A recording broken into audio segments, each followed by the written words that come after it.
লিখিতেছেন diary, দুই কান্দে দুই মোহরি, লিখিতেছেন ডায়েরি, দলিল দেখে রায় দিবে, টাকা পয়সার নাই কারবার।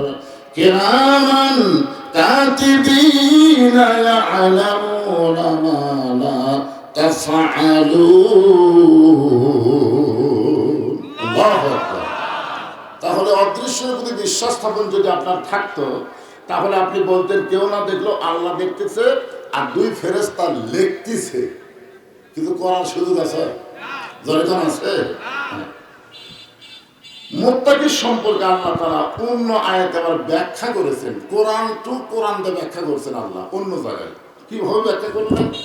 আল্লাহ বলতেছেন, ইয়া আইয়ুহাল্লাযীনা আমানুত্তাকুল্লাহা হাক্কা তুকাতিহি ওয়া লা তামুতুন্না ইল্লা ওয়া আনতুম মুসলিমুন।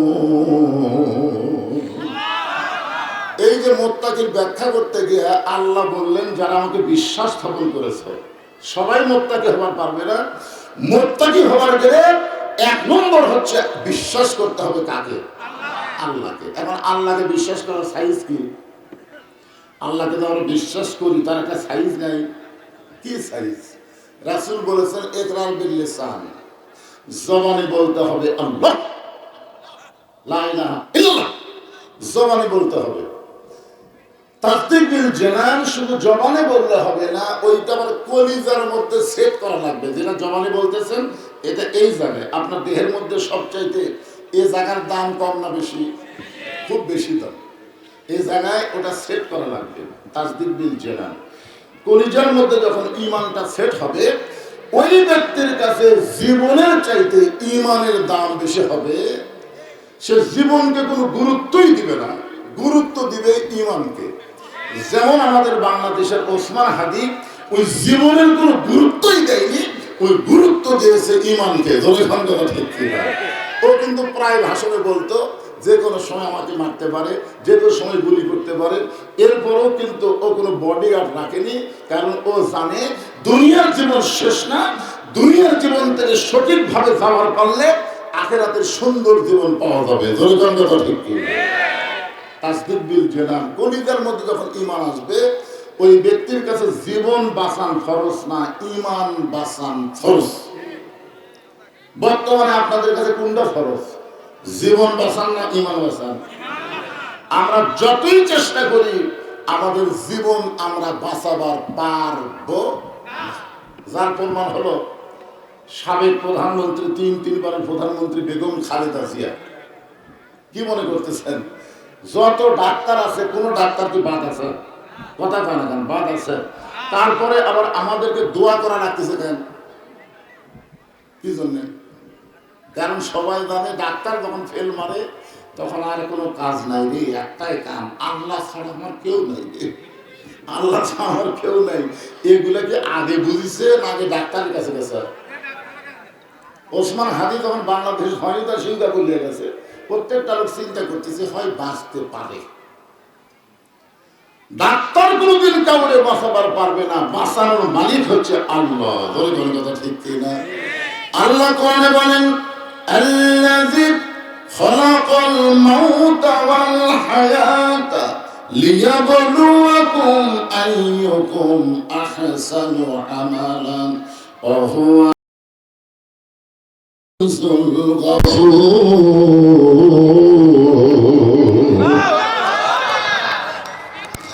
শোনেন, এমনি সময় কম, এগুলো প্রশ্নের উত্তর এখন চলবে তো এগুলো সর্বদিকে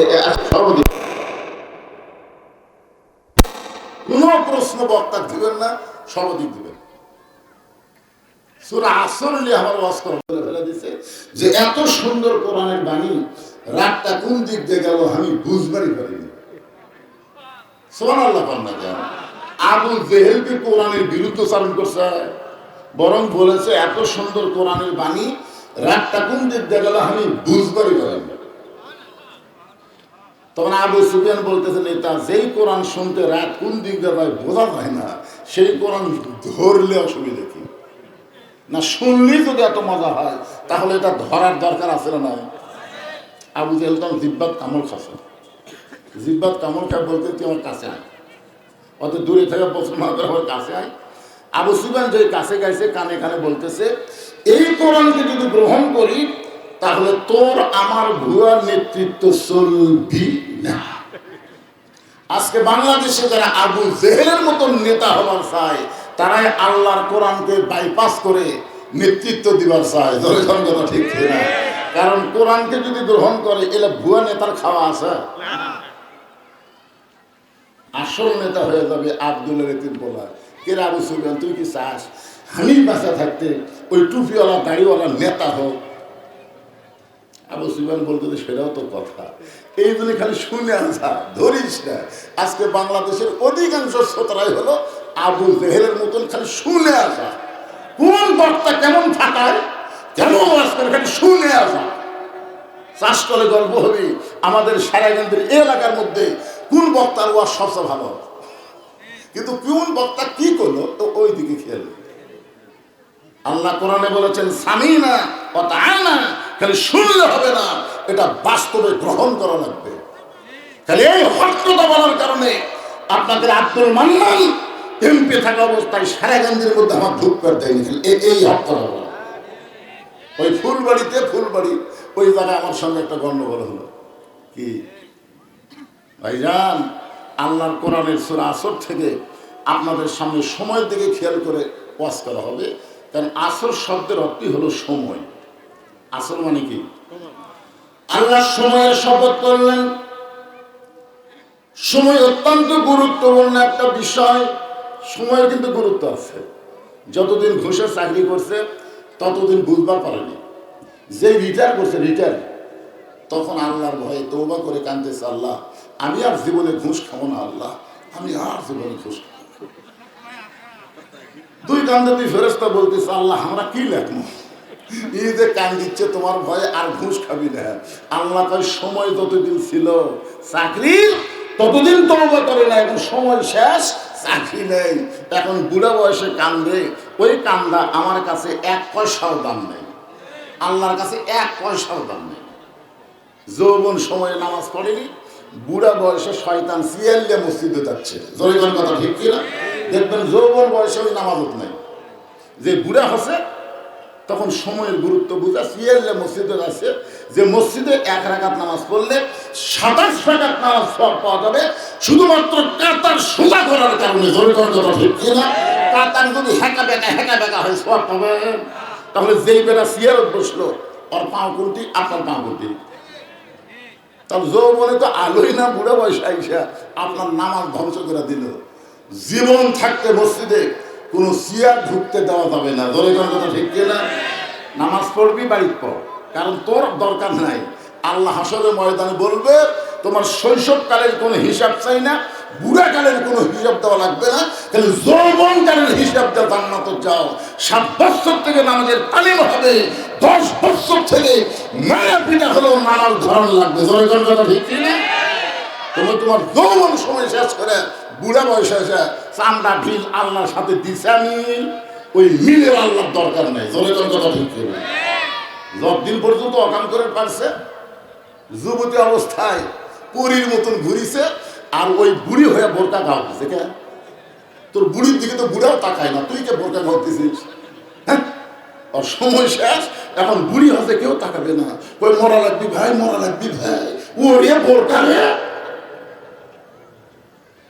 কি এই জন্য সময় অত্যন্ত গুরুত্বপূর্ণ একটা বিষয়। আল্লাহ সময়ের শপথ করে বললেন, ইন্নাল ইনসানা লাফি খুসর। ইন্না মানে নিশ্চয়, ইনসান মানে মানুষ, লাফি মানে ভিতরে, খুসরুন মানে ক্ষতি। নিশ্চয় মানুষগুলো ক্ষতির ভিতরে। অথচ আল্লাহ তাআলার যত সৃষ্টি আছে সমস্ত সৃষ্টির মধ্যে আল্লাহ মানুষকে সবচাইতে ভালোবাসা সৃষ্টি করেছে। এই জন্য আমার সঙ্গে সবাই একটু গুনগুন করে বলবেন, আদর করে মানুষ আল্লাহ বানায়া কেমনে দিবেন ক্ষতির মধ্যে ফেলিয়া। যে মানুষ সম্পর্কে কথা বলতে গিয়ে আল্লাহ 4টা শপথ করছে জানেন। আমাকে ব্যাপারে আল্লাহ কিছু বলবে, বলার আগে আল্লাহ নিজেই 4টা শপথ করছেন। 1 নম্বর শপথ হলো তিন, 2 নম্বর জাইতুন, 3 নম্বর অতুরি সিনিন, 4 নম্বর শপথ হলো ওয়াহাজাল বালাদিল আমিন। এরপরে আল্লাহ বলতেছেন লাকাদ খলাকনাল ইনসানা ফি আহসানি তাকবীর। মানুষকে আমি সর্বোত্তম অবয়বে চেহারায় সৃষ্টি করেছি। এত সুন্দর মানুষকে আল্লাহ জাহান্নাম দিবি, কি মনে হয়? আপনাদের কি মনে হচ্ছে? এত সুন্দর করে আল্লাহ তৈরি করে ফেরেশতা নিয়ে সেজদা করালো। আমাদের আদি পিতা আদমকে ফেরেশতারা সেজদা করতে করেনি ভাইজান? খালি একজন করেনি, ওই শয়তান হয়ে গেল। আল্লাহ বলল কে রে ইবলিস, সবাই আদমকে সেজদা করলো, তুই করলি না কেন? ইবলিস বলতেছে আল্লাহ আমি হলাম আগুনের তৈরি, উনি হলো মাটির তৈরি। মাটির তৈরি আদমকে আমার সেজদা করতে একটু ইল্লা ইবলিস আবাস থাকবে। ইবলিসের অহংকার থেকে আল্লাহ বলেন বের হয়ে যা, আমার হেদাতের মধ্যে রহমতের মধ্যে তোর জায়গা নেই। তো শয়তান যাওয়ার সময় বলতেছে আল্লাহ বার হয়ে তো যাবই, একটা প্রশ্ন আপনাকে করব। আল্লাহ তো কি প্রশ্ন বলে? প্রশ্ন হলো আপনি বড় না আদম বড়? আল্লাহ তোর কি মনে হয়? শয়তান বলতেছে 6 লক্ষ বছর আপনাকে সেজদা করলাম, আর একটা সেজদা আদমকে করলাম না। 6টা লক্ষ বছর আপনাকে সেজদা করলাম আর একটা করলাম না, তাতে আপনি এত রাগ করলেন। তাহলে 6 লক্ষ বছর সেজদার খবর কি? আল্লাহ বলে শয়তান তাহলে তুই শোন, মানুষের ব্যাপারে আমার মহব্বত হলো আমি আল্লাহ আদমকে এত ভালোবাসি, আমার চাইতেও অনেক বেশি। একটা সেজদা না দেওয়ার কারণে তোর 6 লক্ষ বছরের সেজদা আমি বাতিল করেছি। সুবহানাল্লাহ বললেন না? আল্লাহ কি বলেছে? আমি আল্লাহ আদমকে এত ভালোবাসি, আমার চাইতেও অনেক বেশি। মানে আল্লাহ নিজের চাইতেও আমাদেরকে বেশি ভালোবাসি। আর সেই ভালোবাসার কারণে একটা সেজদা না দেওয়াতে তোর 6 লক্ষ বছরের সেজদা বাতিল করছি। সেদিন ইবলিস বুঝলো ওরে বাবা রে, আল্লাহ যা ভালোবাসে মানুষকে, সুবহানাল্লাহ না কেন? আর সেই মানুষ ক্ষতির মধ্যে পড়ুক, এটা আল্লাহ চাবি। এই জন্য আল্লাহ বললেন ইল্লাল্লাযীনা আমানু ওয়া আমিলুস সালিহাতি ওয়া তাওয়াসাউ বিল হক ওয়া তাওয়াসাউ বিস সবর। এখানে আল্লাহ 4টা কথা বললেন। যখন কয়টা? 1 নম্বর হলো ঈমান। ঈমান যদি না থাকে আপনি যতই আমল করেন ওই আমল আল্লাহর দরবারে কবুল হবে না। যেমন কিছুক্ষণ আগে বললাম জমির আল কাটছে, চারিদিকে তাকাছে, ওপর দিকে তাকায়নি। তাকান লাগবে কোন দিকে? এই দিকে তাকান। আপনার কি মনে হবে? ঘুম পাড়তেছে, আল্লাহ ঘুম পাড়তেছে। আর চারিদিকে তাকালেন, তার মানে কি যাদেরকে আপনি দেখলেন এরকে ঘুম আছে, এরকে সংসার আছে, বহু কিছু আছে। আমার আল্লাহর কিছু দরকার আছে। এই 1 নম্বর ঈমান। ঈমান যদি ঠিক না থাকে তার কোনো আমল আল্লাহর দরবারে কবুল হবে না। লোকটা 3 বার হজ করছে, লোকটা 5 ওয়াক্ত নামাজ পড়ে, আবার বাবার দরবারে যখন যায়, বাবার দরবারে আমার দয়াল বাবার দরবারেতে কেউ ফিরে না খালি হাতে। আপনারা বলেন তো ইয়াকা নাবুদু ওয়া ইয়াকা নাস্তাইন, যে ব্যক্তি নামাজের মধ্যে স্বীকার করতেছে ওই ব্যক্তি দয়াল বাবার দরবারেতে কেউ ফিরে না খালি হাতে, এইটা কোয়া মাত্রই তার ঈমান শেষ। তার ঈমান শেষ। কারণ কেউ কিছু দিবার পারে না, একমাত্র যিনি দেন তিনি কে?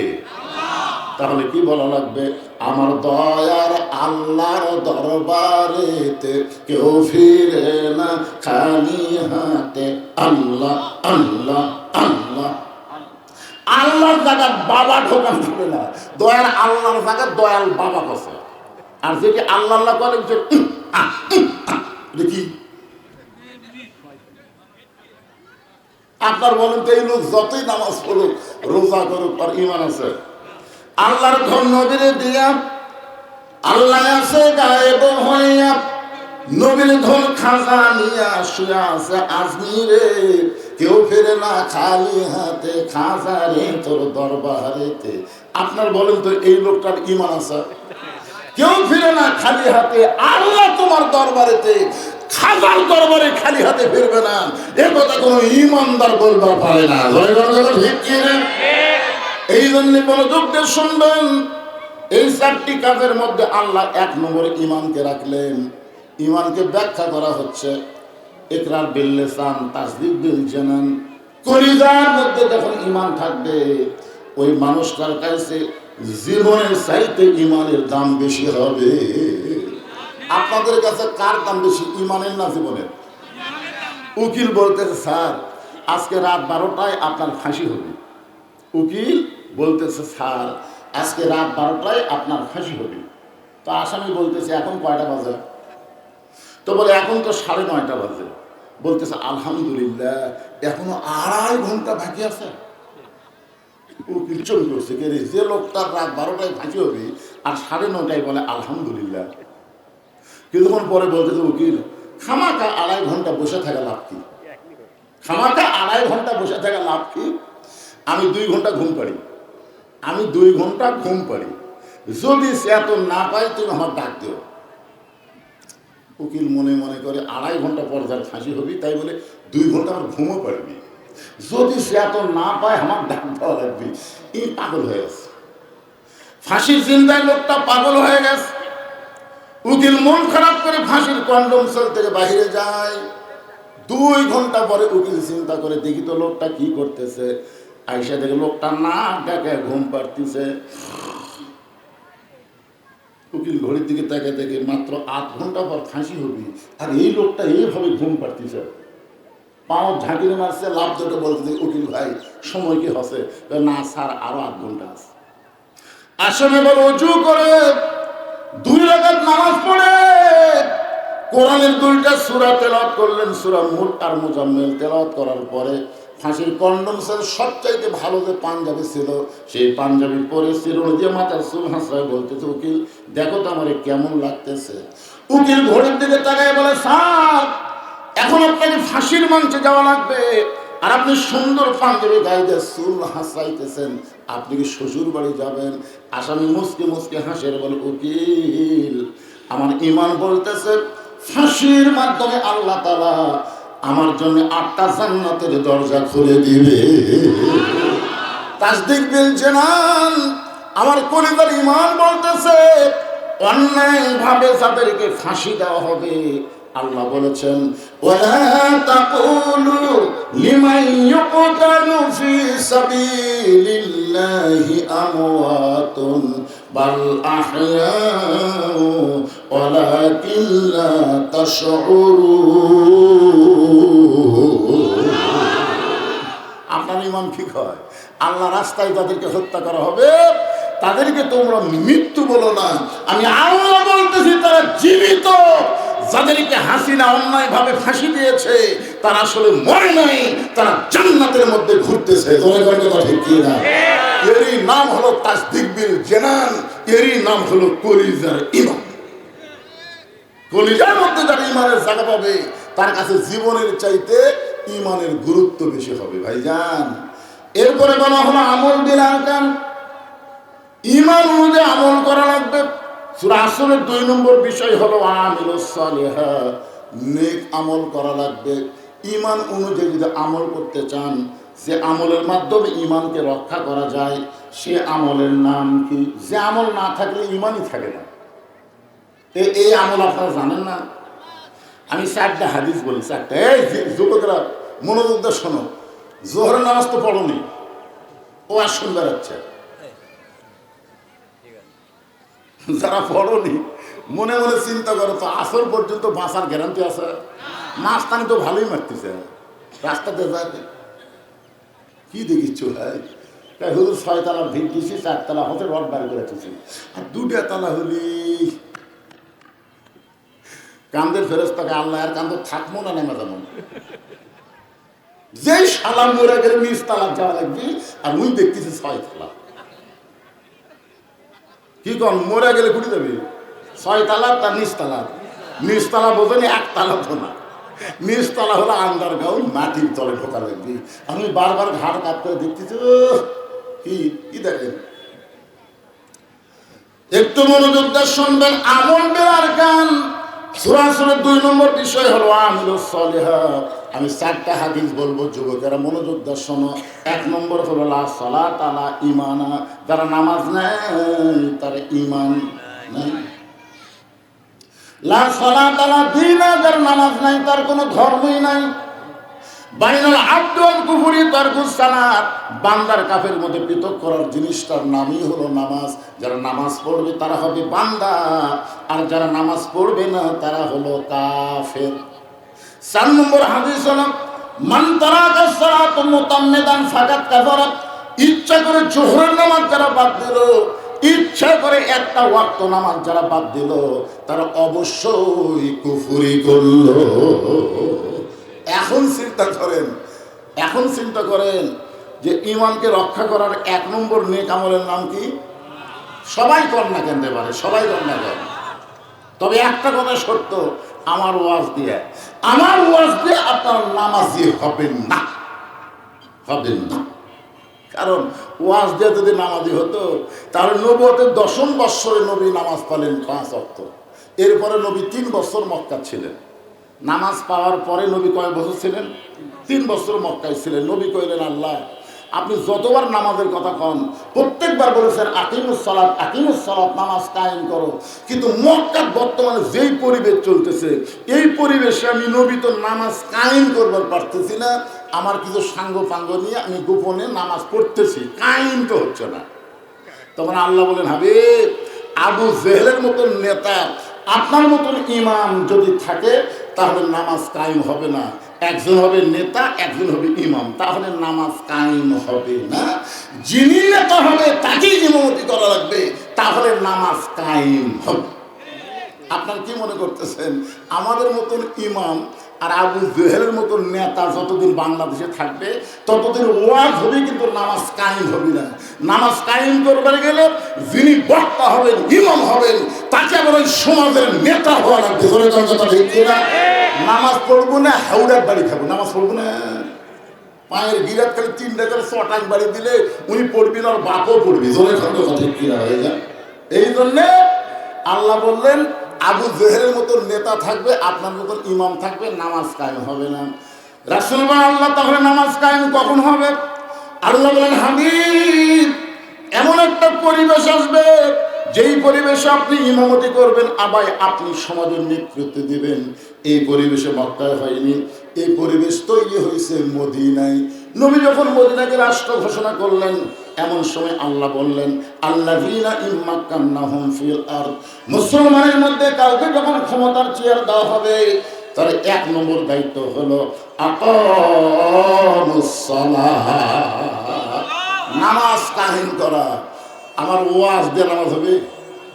তাহলে নামাজ কায়েম করবার গেলে এই কোরআনের শুধু ওয়াজ শুনলে হবে না, এই কোরআনের রাষ্ট্র গঠন করা লাগবে। জোরে বলেন ঠিক কি না? কারা কারা রাশি করে হাত তুলে আল্লাহকে দেখান।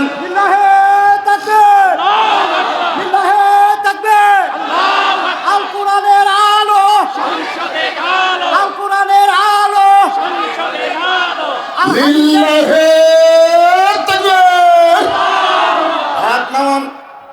পুরুষের জন্য আমি সংক্ষেপে করতেছি, পুরুষের জন্য 1 নম্বর নেক আমল হলো নামাজ, কিন্তু নারীদের জন্য 1 নম্বর নেক আমল কিন্তু নামাজ না। এই জায়গাতে আমার পেঁচ আছে, বুঝলেন? নারীদের জন্য 1 নম্বর নেক আমলের নাম হলো পর্দা। মেয়েরা যদি পর্দায় না থাকে যতই ইবাদত করুক, একটা ইবাদত আল্লাহর দরবারে কবুল হবে না। আমি শুনলাম এখানকার এক মেয়ে মানুষ 3 বার হজ করছে। আপনার বলেন তো কোনো মহিলা যদি হজ করে চায় 1 লাখ পারবে? এজন্য 1 লাখ পারবে? তার সঙ্গে মোহরেম থাকার দরকার আছে না নাই? মোহরেম ব্যক্তির সাথে সে হজ করেও পারবে। অথচ ওই মহিলা 3 বার হজ করার পরে পর পুরুষের মোটর সাইকেলের চূড়ায় ঘুরে বেড়ায়। আপনার বলেন তো পর্দা যদি না থাকে ওর হজের খাওয়া আছে? হ্যাঁ, কত খাওয়া আছে? আবার এমন হাজির কথা শুনলাম ৩-৪ বার হজ করছে, নিজের মায়ের সাথে বাপের সাথে সম্পর্ক ভালো না, ওই যদি ১ কোটি বার হজ করে ওর হজ আল্লাহর দরবারে কবুল হবে না। কারণ বাপ মার সঙ্গে খারাপ ব্যবহার করলে তার একটা আমলও কবুল হবে না। আমার কথা কি বুঝতে পারছেন? সামান্য অ্যাঙ্গেলে দিয়ে দিলাম, আর কি, বেশি কিছু বললাম না। এখন পুরুষ মানুষের জন্য ১ নম্বর হলো নামাজ। এ মায়েরা যারা পর্দার অন্তরে হইচই বন্ধ করে কথা শোনেন, আপনাদের ১ নম্বর নেক আমলের নাম হলো পর্দা। পর্দা যদি না থাকে মেয়েদের একটা ইবাদত আল্লাহর দরবারে কবুল হবে না। আল্লাহ বললেন অকরনা ফি বুয়ুতিকুন্না ওয়ালা তাবাররাজনা তাবাররুজাল জাহিলিয়াতিল উলা। শোনেন, এখন বর্তমানে মেয়েরা নর্মালি বাচ্চা নেয় না সিজার করে। একটা সিজার যে করে, একটা মেয়ে কি মহিলা ডাক্তার সিজার করে না মরদ ডাক্তার করে? এ কথা বল না কেন? কোন পর্দাশীল নারী মরিয়া যাবি, কিন্তু বাচ্চা লওয়ার জন্য পর পুরুষ হোক তার পেট লাগবার দিবি না। জোরে কথা ঠিক কিনা? আমাদের মায়েরা, আমাদের দাদি দাদিরাকে মরছে, এখন তো বাচ্চাই হয় না, মাত্র 2টার উপর লিভার পায় না। এমন আছে 11টা 12টা 13টা পর্যন্ত নিচ্ছে, মরেনি, মরেনি। তখন আমরা কলিজা ফেরা গান গাইতাম, কি বলবো প্রসবের কথা, মা বিনে সেই ব্যথা কেউ তো বুঝিবে না। মাজন ঠেকিয়া সন্তানের দায়, অকালে মা মারা যায়, কেন সে মায়ের ভক্তি করো না। এমন দরদি ভাবে কেউ হবে না আমার মা গো। কিন্তু এখন এই কথা, এই বছর একদিন যে কবার গেছে, একজন কয় না হুজুর এখন সিজার করে, আর প্রসবের ব্যথা হয় না হুজুর, সিজার করে। শোনেন মা, যে মেয়েরা ব্যাপারটা হয়ে পর পুরুষের কাছে গিয়া বাচ্চা সিজার করবে, ওই বাচ্চা মোবাইল ছাড়া ভাত খাবি না, ওই বাচ্চা মোবাইল ছাড়া কান্না থামবি না। ধরে কথা ঠিক না? এই বাচ্চা যতই গুলে খিলেন, এই কোরআন যদি গুলেও খিলেন হয়, ওই বাচ্চা ভালো হবে না। একটা সিজার করা বাচ্চা ভালো হবে না। এ খালি ঘুরবি, খালি ঘুরবি, এই সারা বসবেও না, খালি ঘুরবি, খালি ঘুরবি। কি মন খারাপ করতেছেন?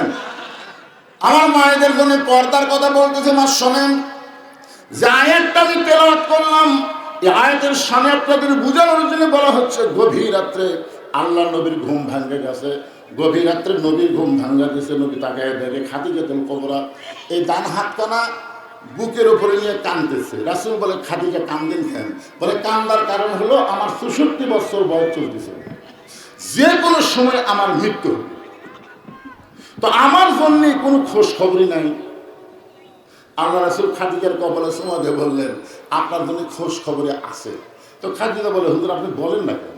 আমি রাতে ঘুম পাড়ে শান্তি পাই না, খালি মনে হয় এখনই যদি মরে যাই, এখনই যদি মরে যাই আমার কি হবে? রাসূল বললেন, তাহলে শোনেন, এই দুনিয়াতে আমার সাহাবীদের মধ্যে 10 জনকে আল্লাহ জান্নাতের সার্টিফিকেট দিছে। 1 নম্বর আবু বকর, 2 নম্বর উমর, 3 নম্বর ওসমান, 4 নম্বর আলী, 5 নম্বর আব্দুর রহমান ইবনে আউফ, 6 নম্বর জুবাইর, 7 নম্বর তালহা, 8 নম্বর সাদ ইবনে আবি ওয়াক্কাস, 9 নম্বর আবু সাইদ, আর 10 নম্বর হলো উবাদা ইবনে জাররাহ। এই 10 জন হলেন আশারে মুবাশশারা। খাদিজা বলতে, হুজুর আমি আমার খবর শুনবার চাই, আর আপনি অন্য খবর কন। আল্লাহ রাসূল বলে, খাদিজা, আল্লাহ 10 জন পুরুষকে যেমন জান্নাতের সার্টিফিকেট দিয়েছে, আল্লাহ 10 জন নারীকেও জান্নাতের সার্টিফিকেট দিয়েছে। সঙ্গে সঙ্গে খাদিজা লাভ ধরে বলতেছি, ইয়া রাসূলুল্লাহ, যে 10 জন নারীকে আল্লাহ জান্নাতের সার্টিফিকেট দিয়েছে, তার মধ্যে কি আমার নাম আছে? আল্লাহ রাসূল খাদিজার কপালে চুমা দিয়ে বললেন, খাদিজা, পুরুষের মধ্যে 1 নম্বর জান্নাতে হলেন আবু বকর, আর নারীদের মধ্যে 1 নম্বর জান্নাতি হলেন খাদিজাতুল কুবরা। খাদিজা বসে সে আনন্দ, হুজুর এই কথা আমার আগে বলেন না। পুরুষের মধ্যে 1 নম্বর আবু বকর, নারীদের মধ্যে 1 নম্বর খাদিজা, এই কথা আগে বললে তো আপনার হাত বুকের মধ্যে দিয়ে কান্দা লাগে না? আমি কেন সবসময় মনে করি আল্লাহুম্মা বিইসমিকা, আমি তো আহে দোয়া পড়ার সাথে সাথে আমার মনে হয় মরে গেলে আমার খবর কি? আজ থেকে তো মরে গেলে আমার কোনো টেনশন নেই, কারণ আমি 1 নম্বর জান্নাতি। রাসূল তখন খাদিজার হাঁটুর সঙ্গে হাঁটু লাগাই বলেন, খাদিজা, পুরুষের মধ্যে 2 নম্বর হল উমর, নারীদের মধ্যে 2 নম্বর জান্নাতি কে হলে ভালো হয়? তো খাদিজা বলতে যে হুজুর, এটা আপনি আমার কাছে শুনবার চাচ্ছেন কেন? রাসূল বলেন, আমি হলাম স্বামী, আপনি হলেন আমার বিবি। স্বামী বইয়ের কাছে একটা প্রশ্ন করতে পারে না, তা পারে। তাহলে আপনি বলেন তো নারীদের মধ্যে 2 নম্বর কে হলে ভালো হয়? খাদিজা বললেন, রাসূলুল্লাহ, আল্লাহ যদি আমাকে 1 নম্বর জান্নাতে দিছে, তাহলে 2 নম্বর আমার কলিজার টুকরা ফাতেমা হইলে ভালো হয়। রাসূল বললেন, খাদিজা, আমার মাধ্যমে আল্লাহ আপনাকে 4টা মেয়ে দিছে। কয়টা? একটা হলো জয়নাব, একটা কুলসুম, একটা রোকেয়া, আর সবচেয়ে ছোটটা হলো ফাতেমা। তো আপনি অন্য 3টা মেয়ের নাম না বলে আপনি সরাসরি ফাতেমার নাম কেন বললেন? খাদিজা বললেন, হুজুর, আপনি হলেন বাবা, আমি হলাম মা। কোন সন্তান কেমন এটা বাবা জানে না, এটা জানে তার মা। এই জায়গাতেও মারাত্মক কথা। আমরা যারা বাবা, আমরা কিছুই জানি না। কি জন্য জানি না? বাবা আনন্দে মাতিয়া, বুঝতে পারতেছে না গান, কিন্তু বলে বোঝা লাগবে। বাবা আনন্দে মাতিয়া সাগরে ভাসাইয়া সেই যে চইলা যায়, খবর লয় না। মাজন ধরিয়া উদরে কতই কষ্ট করে, 10 মাস পরে পায় প্রসবের বেদনা। এমন দরদি ভাবে কেউ হবে না আমার মা গো। মায়ের 1 ফোঁটা দুধের দাম কাটিলে গায়ের ইসাম। হজ করছে আর মা দেখতে পারো না। মায়ের 1 ফোঁটা দুধের দাম কাটিলে গায়ের ইসাম। পায়ে জুতা বানাইলো ঋণের শোধ হবে না। এমন দরদে ভাবে কেউ হবে না আমার মা গো। খাদিজা বলতেছে, রাসূলুল্লাহ, আমার বড় মেয়ে জয়নাব যখন জন্ম নিয়েছে, আমি প্রসবের ব্যথা পাইছি। আমার প্রসবের ব্যথা শুধু হয় নাই, আমার রক্ত পর্যন্ত ঝরেছে। আমার রোকেয়া যখন জন্ম নিয়েছে, আমি প্রসবের ব্যথা পাইছি, আমার রক্ত ঝরেছে। আমার কুলসুমা যখন জন্ম নিয়েছে, আমি প্রসবের ব্যথা পাইছি, আমার রক্ত ঝরেছে। ওই আল্লাহর শপথ করে বলতেছি, আমার কলিজার টুকরা ফাতেমা যখন জন্ম নিল, আমি প্রসবের কোনো ব্যথা পাই নাই, আমার কোনো রক্ত ঝরে নাই। আমি তাকায় দেখি ফাতেমা তার 2টা হাত তার ইজ্জতের উপর দিয়া জন্ম নিয়েছে। আমি মা হইয়াও আজ পর্যন্ত ফাতেমার ইজ্জত পর্যন্ত দেখতে পাই নাই।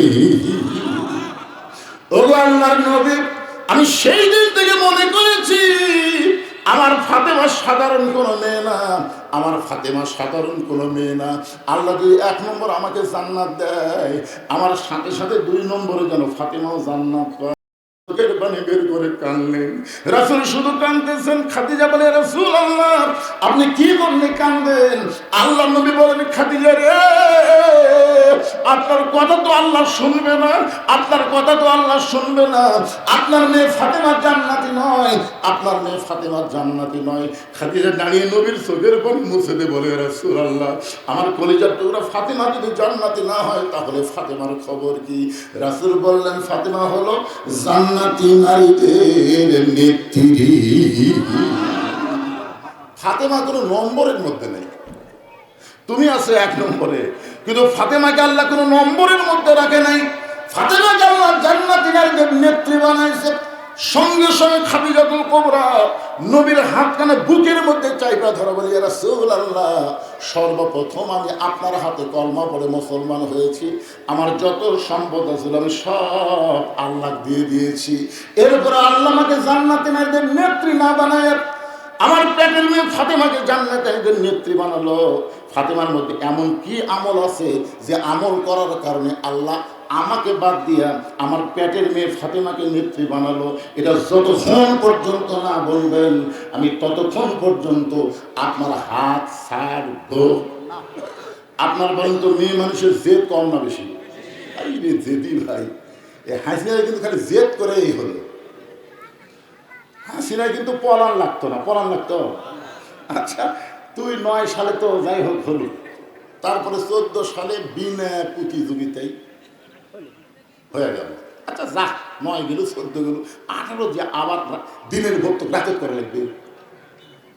কি একটা মাথার জেদ উঠলো যে 41 সালের আগে নামাইতে, এই শালা মেয়ে মানুষের জেদ বেশি, তোর এখন কথা ঠিক 41 সালে আগে আমার নামাইকে এমন জেদ হলো যে 23 সালের আগস্ট মাসে কোরআনের পাখি আল্লামা সাইদি হুজুরকে জেলখানা থেকে বের করে হাসপাতালে তাকে হত্যা করলো। জোরে কথা ঠিক না?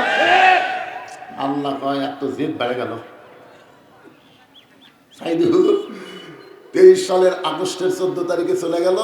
প্রত্যেকটা মানুষ দেখলো যে জজ কোর্ট, হাইকোর্ট, সুপ্রিম কোর্ট এগুলো কোর্ট বিচার দিয়ে কাম হবে না, কারণ সব কোর্ট হাসিনার দখলে চলে গেছে। তখন আমার সাথে যত হুজুর ছিল বাংলাদেশে, আমি সমস্ত বক্তাদেরকে মোবাইল করে বলে দিলাম, বাবা আমরা কোর্ট কাফেরাতে বিচার দেবো না। তখন আলেমেরা বলে, হুজুর তার কোন জায়গা? বলে আসল জায়গা। তাহাজ্জুদের নামাজ পড়ে আল্লাহর কাছে চোখের পানি নিয়ে বললাম, আল্লাহ তোমাকে বিচার দিলাম, তোমাকে বিচার দিলাম। আল্লাহ কয় 1 বছর থাকবার পারবি না। পরের বছর 5ই আগস্টে হাসিনা সেখানে বেটি হাসিনা পলান ছাড়া বাঁচে না। ধরে কোন কথা ঠিক কিনা? তবে হাসিনা পলানের একটা ভিডিও আমার কাছে আছে, আপনারা দেখছেন? ওই যখন গাড়ির থেকে নামে বুঝলেন বিমানের দিকে যাচ্ছে, তখন শেখ রেহানা খালি মাটির দিকে তাকে হাঁটতেছে, আর হাসিনা খালি এরকম করে চারদিকে তাকায়। ওই সময় আমার আর একটা গান মনে হলো, কত জনকে কত কি দিলাম, যাবার কালে এক সংসার দেখা না পাইলাম। কত চামচা ছিল, একটাও চামচা হাসিনার সঙ্গে ছিল না। মেয়েদের জেদ করা ভালো না। নবীর হাতটা বুকের মধ্যে নিয়ে এ মনোযোগটা শুনতেছেন না অন্য মনে কি দেখতে কি দেখতে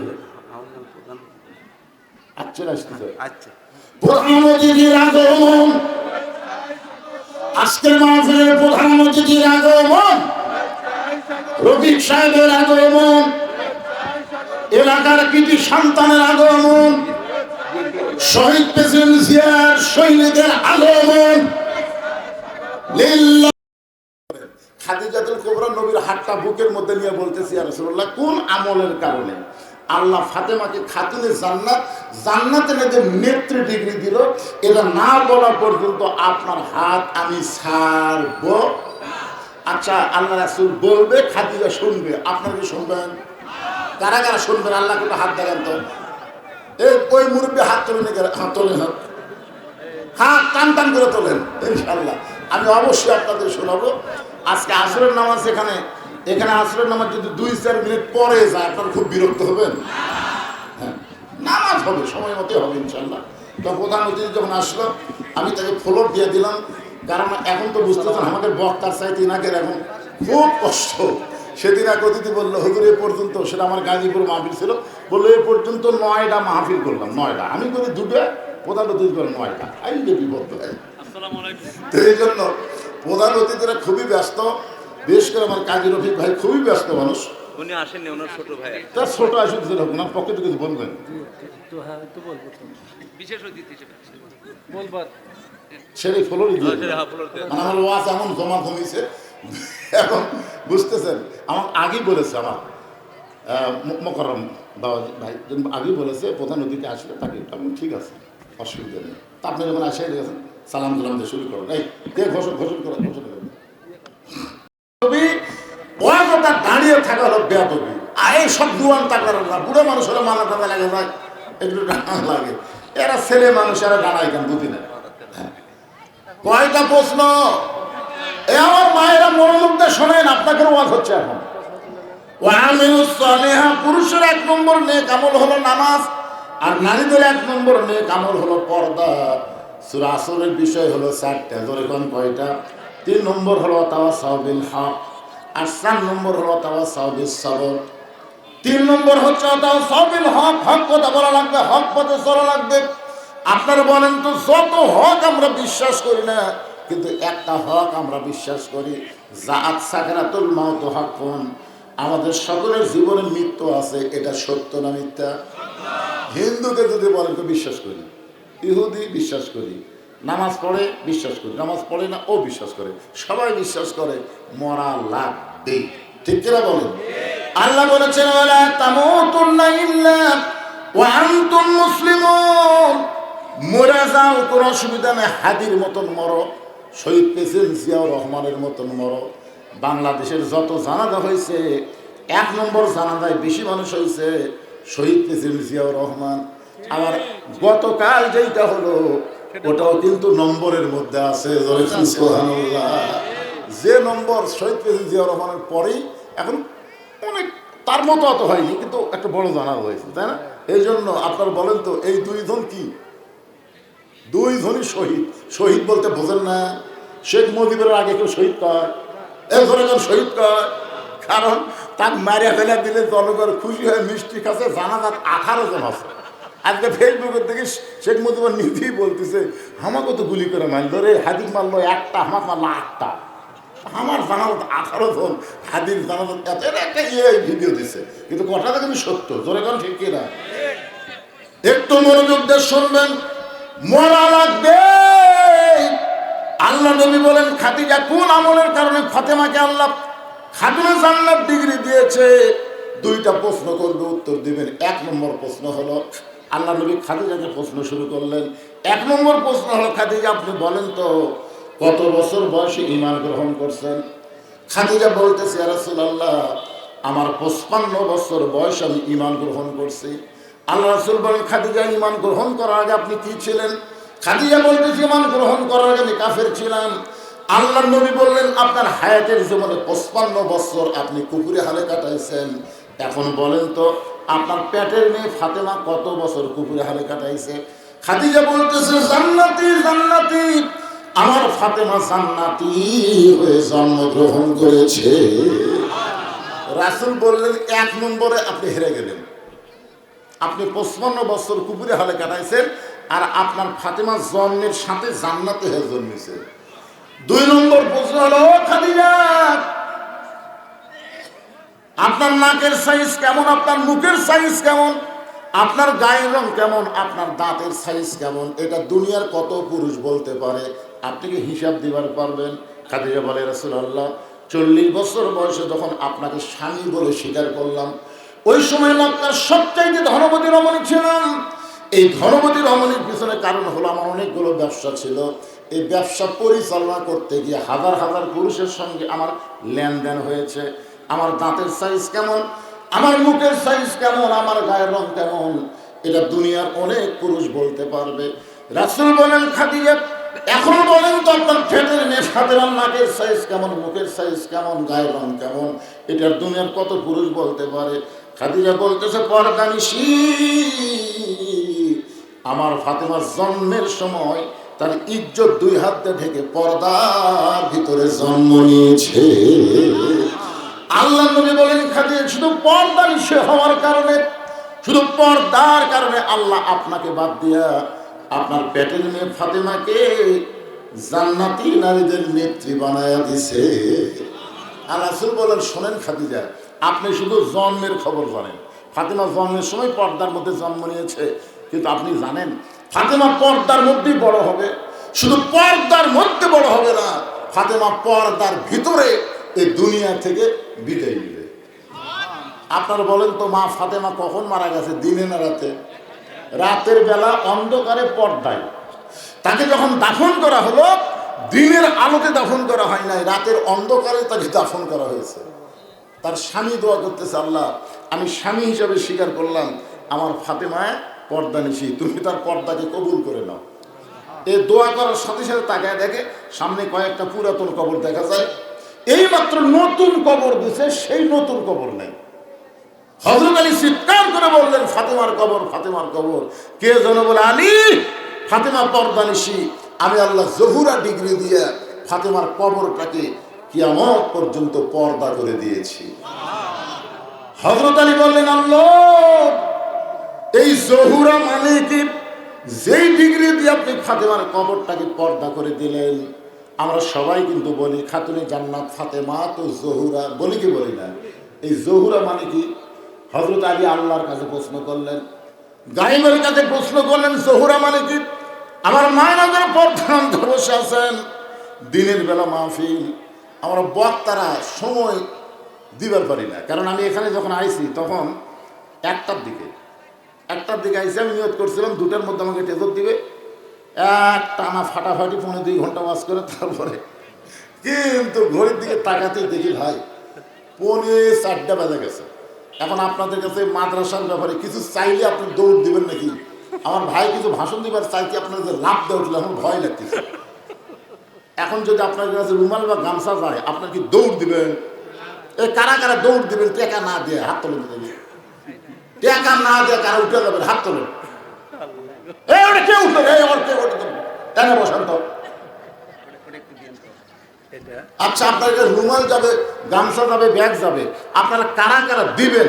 আল্লাহকে একটু হাত তুলে দেখেন তো, যারা দিবেন, যা পারেন দিবেন। আপনাকে বলা হচ্ছে না 500, 1000, 2000 দেওয়া লাগবে। 10 টাকা 20 টাকা আপনাদের কাছে নাই, এই দিকে হাত তোল না কেন? হাত তোল না কেন? খুব চালাকি করতেছ, হাত তুললে কি হয়? তোলেন, সবাই তোলেন, যা পারেন আল্লাহর রাস্তে। হাফিজে মাদ্রাসায় দিবেন, টান টান করে তোলেন তো দেখি। লিল্লাহ হাত নামান। আমার মায়েদের হাত আমি দেখবার পারিনি। এখন মায়েদের কাছে আপনাদের বিশ্বস্ত লোক পাঠাবেন, টাকা নিয়ে যান, সাইড না মারে, দেখবেন বিশ্বস্ত লোক মায়েদের কাছে যাবে। মায়েরা খাদিজার সঙ্গে জান্নাতে যাওয়ার জন্য যা পারবেন আল্লাহর রাস্তায় দান করবেন। আপনাদের কাছে ব্যাগ যাবে, রুমাল যাবে। আর আমি এখানে মাত্র শোনেন, এই মাদ্রাসার উন্নয়ন কল্পে 100টা কোরআন শরীফ, 100টা কোরআন শরীফ আমি এখানে বিক্রি করব। একটা কোরআন শরীফ মাত্র 500 টাকা। যাদের বাপ মা কবরে চলে গেছে, বাপ মার কবরকে জান্নাত বানানোর জন্য একটা কোরআন শরীফ বাবদ 500 টাকা দেবেন। আপনি 500 টাকা দিবেন, একটা কোরআন দানের সওয়াব আল্লাহ আপনার বাপ মার কবরে দিয়ে দিবে। যাদের বাপ মা জীবিত আছে আল্লাহ যেন হায়াত বাড়ায় দেয়। 500 টাকা বেশি কিন্তু না, সবচেয়ে বড় দান নবীর মাদ্রাসা একটা কোরআন। আসেন ভাই আসেন, যে লোকটা 500 টাকা নিয়ে আগে আসবে, ওর দেখা দেখি যত মানুষ দান করবে, প্রত্যেক মানুষ দান করার সওয়াব একটা অংশ আল্লাহ তার দিবে। মাশাআল্লাহ, একজনের উপর থেকে 500। আল্লাহ মাহফিলের পরিচালক কোরআন শরীফ বাবদ 500 টাকা দান করেছে। আর একজন মুরব্বী, আল্লাহ তোমার বান্দা, কোরআন শরীফ বাবদ 500 টাকা দান করছে। 100টা কোরআন শরীফ কেনার লোক নাই। এই টেজের উপর যারা আছেন আপনারা কিনুন তো, আপনারা কিনুন তো দেখি। আপনার কাছে ব্যাগ আসবে না ভাই, দেন তো, কয়টা 500 টাকা দেন, দেন দেন।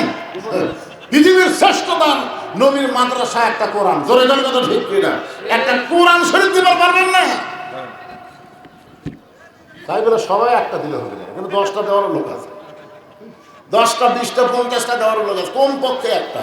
পিছন দিকতে আমার এক ভাই একটা কোরআন শরীফ 500, আর একজন কোরআন শরীফ বাবদ 500 টাকা দান করেছে। আল্লাহ কে মারা গেছে? গতকাল বাবা মারা গেছে, বাবার জন্য 2টা কোরআন শরীফ বাবদ 1000 টাকা দান করেছে। আমরা দোয়া করে দিলাম, আল্লাহ বাবার কবরকে জান্নাতের টুকরা কবুল করো। জোরে বলেন আমিন। কবুল করো, কবুল করো। ওদের কামনা আল্লাহ তোমার একজন বান্দা 2টা কোরআন শরীফ বাবদ 1000 টাকা দান করেছে। আল্লাহ দানকে কবুল করেন। আমার ভাইজানকে বলছে দেন কোরআন শরীফ। ভাই 10টা কোরআন শরীফ বাবদ 5000 টাকা দান করেছে। এটা নগদ দেশে, বাকি কি দিবি সেটা পরে আলোচনা হবে, ঠিক না? নগদ এটা দিছে। তারপরে কাজী রফিক সাহেব যখন এমপি হবে, আল্লাহ যদি চাই মন্ত্রী হবে, তখন কি এই টাকার খাওয়া আছে? হ্যাঁ, ইনশাল্লাহ হয়েই যাবে, ইনশাল্লাহ। এই জন্যে তার ছোট ভাই আছে, মোটামুটি মাদ্রাসার সাইজ করার মতো দেওয়া লাগবে। ইনশাল্লাহ দোয়া করে দেবো তার জন্য। এটা কি আমি বলতে পারবো মাইকে এই কথাটা, যে ইনশাআল্লাহ এমপি হলে পরে মাদ্রাসাটা ভালো কিছু হবে? অঙ্গীকার দেওয়া নিষেধ আছে তো, এখন না দেওয়াই ভালো, ঠিক আছে? আপনি বলবেন, আপনি বলে দেন। আপনি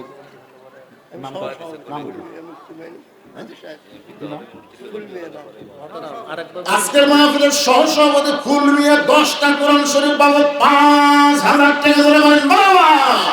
জি বলেন। বলেন যে আল্লাহ দিলে উনি বলে দেন, আমার এমপি হলে পরে মাদ্রাসার যা যা করার করবেন। কাজী রফিক সাহেব এমপি হওয়ার পরে মাদ্রাসার যা যা করার সব করবে ইনশাআল্লাহ। প্রাণ ভরে তার জন্য দোয়া করার দরকার আছে না? হ্যাঁ ভাই জানে, আপনারা যারা বসে সবাই কিছু কিছু দেন, কোনো সুবিধা দিছে এটার মধ্যে না না, এটা বলতে পারো আপনার আত্মীয় হয়, দেওয়াতো ভাই হয়ে যাবে। আচ্ছা আচ্ছা আচ্ছা, হয়তো আমাদের এলাকায় বিয়ে করেন, ঠিক আছে। মেয়ে বিয়ে দিল কয়দিন আগে।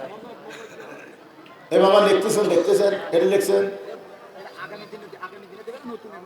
কে? আগামী বছর আদায় হচ্ছে না, কালকে দিবি, কয়েকদিন।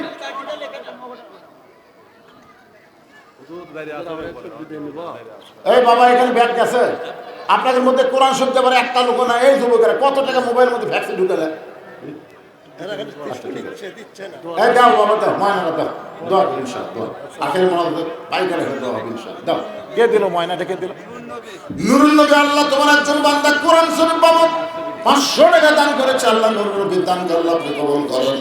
আল্লাহ নেক নিয়তে ভাষা পড়া আল্লাহুম্মা আমিন। এই দুনিয়া রবে না তো চিরকাল, একদিন ভাঙবে রে। মায়েদের মধ্যে লোক গেছে, মায়েদের মধ্যে, এই মেয়েদের মধ্যে গেছে।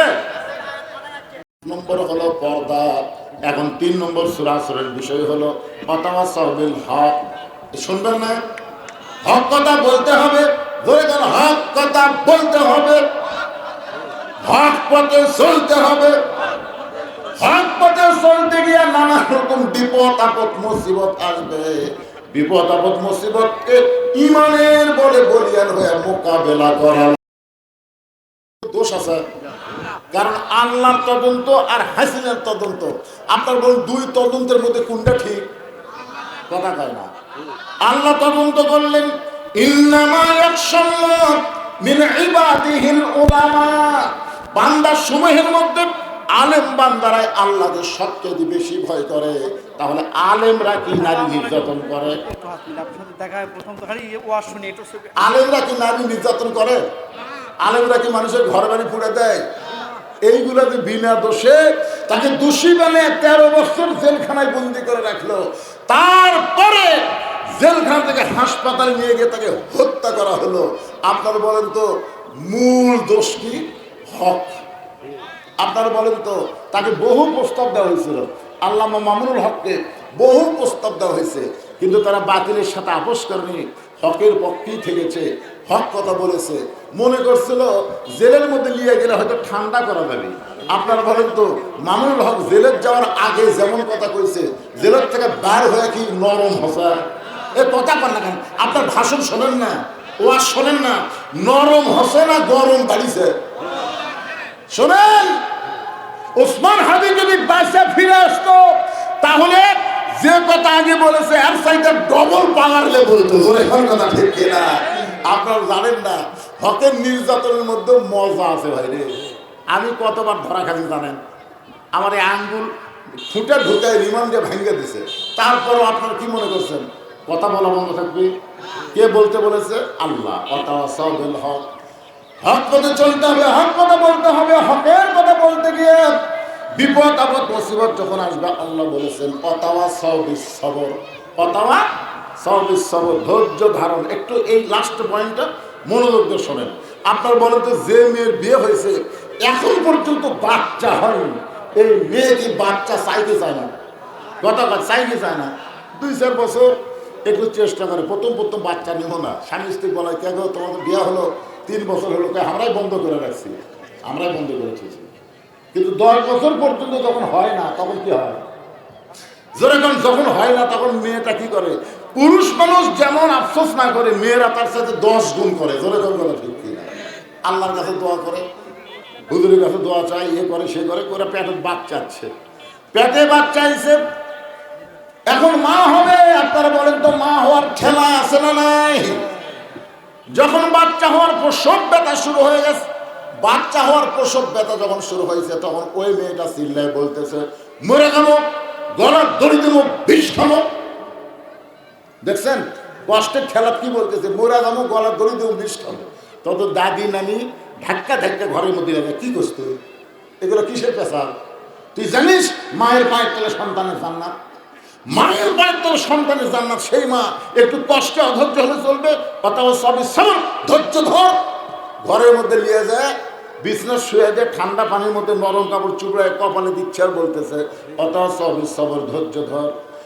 যখন চিল্লি করবার চাই, দাদি নানি কানে কান মুখ দেখায়, রে তোর বাড়ি হলো রাস্তার ধারে, তুই তো বাচ্চার সময় চিল্লি করিস, তাহলে রাস্তার মানুষ শুনে বলবো এই মানে মায়ের ধৈর্য নেই। সেই চিল্লি করলো, দাঁতের উপর দাঁত দে।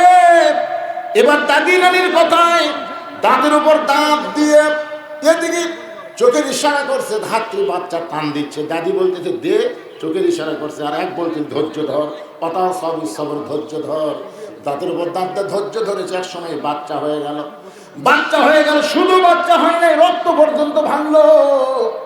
মা কিন্তু আর হুঁশ নাই, বাচ্চা হওয়ার ব্যথায় মা বেহুশ হয়ে গেল। মা যখন বেহুশ হয়ে গেল, ওই বাচ্চা গোসল করায় নারী কাইটা তখন মায়ের বুকের উপরে দেয়।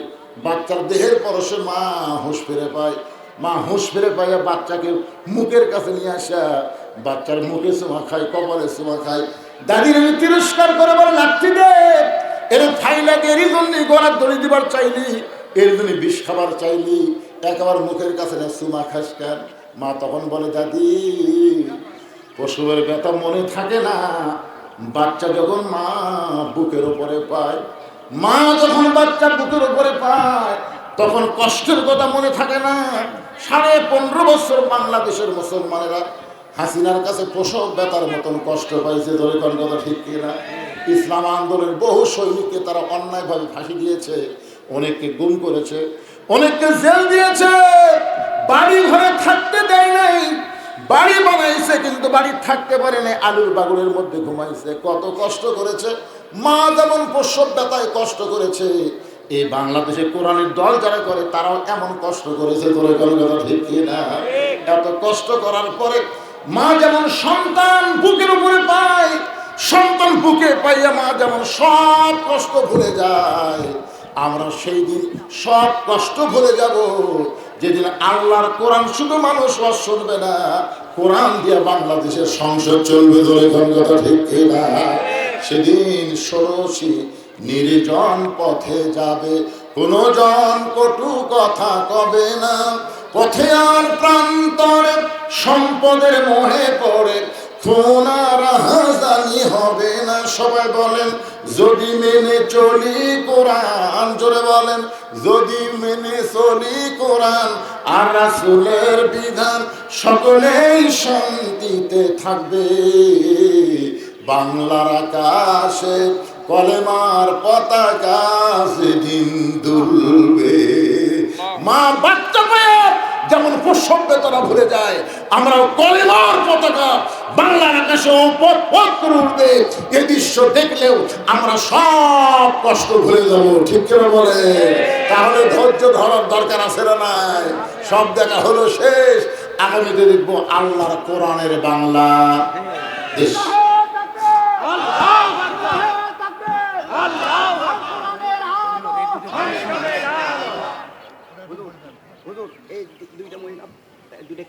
দুইটা মহিলা 2টা কোরআন শরীফ বাবদ 500 টাকা করছে দান।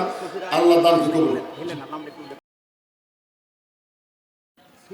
সুফিয়া আর হেলেনা, নাম বলাই লাগবে, মেয়ের আবার সন্দেহ করে বেশি, টাকা টেজত গেল না পকেটত গেল, বুঝলেন না?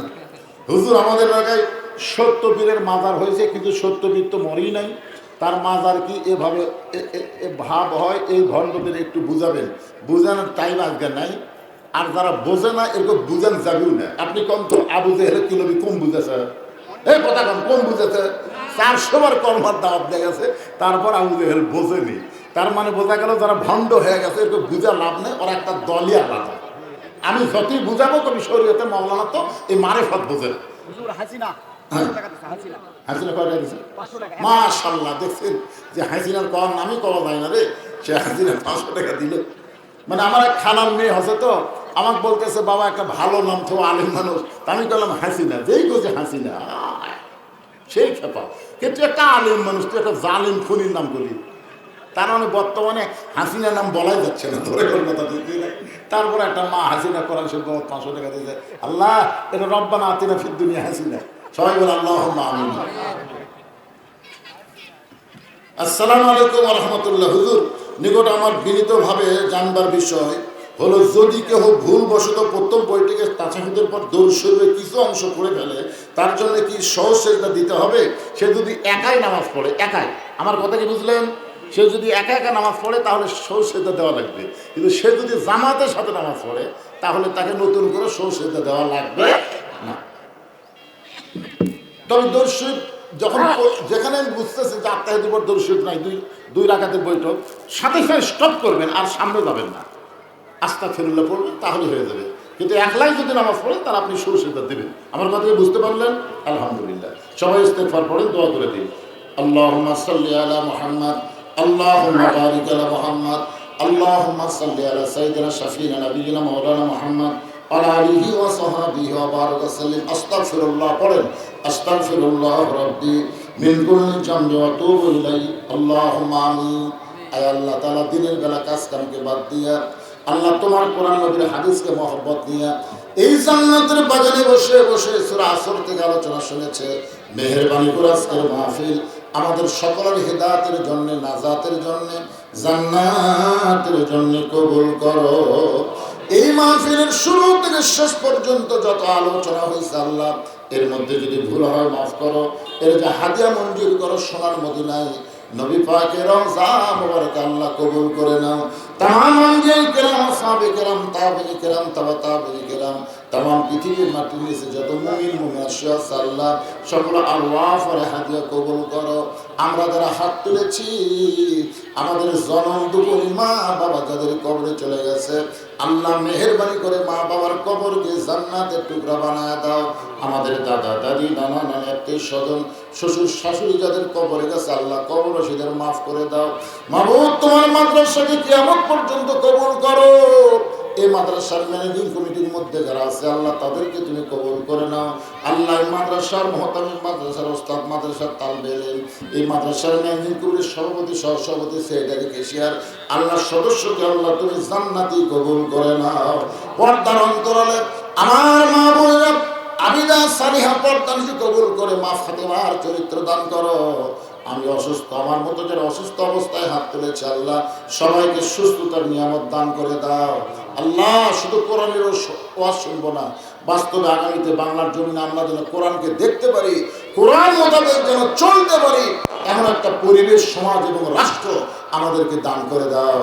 আল্লাহ দেশ নেত্রী বেগম খালেদা জিয়াদের দোয়া চাওয়া হয়েছে আল্লাহ অসুস্থ অবস্থায় থাকলে তাকে পুরোপুরি সুস্থতা দান করে দাও। আয় আল্লাহ মেহেরবানি করে যারাই যেভাবে দোয়া চেয়েছে আল্লাহ সকলের হকে দোয়াকে কবুল করে নাও। সুবহান রাব্বিকা রাব্বিল ইজ্জাতি আম্মা ইয়াসিফুন ওয়া সালামুন আলাল মুরসালিন।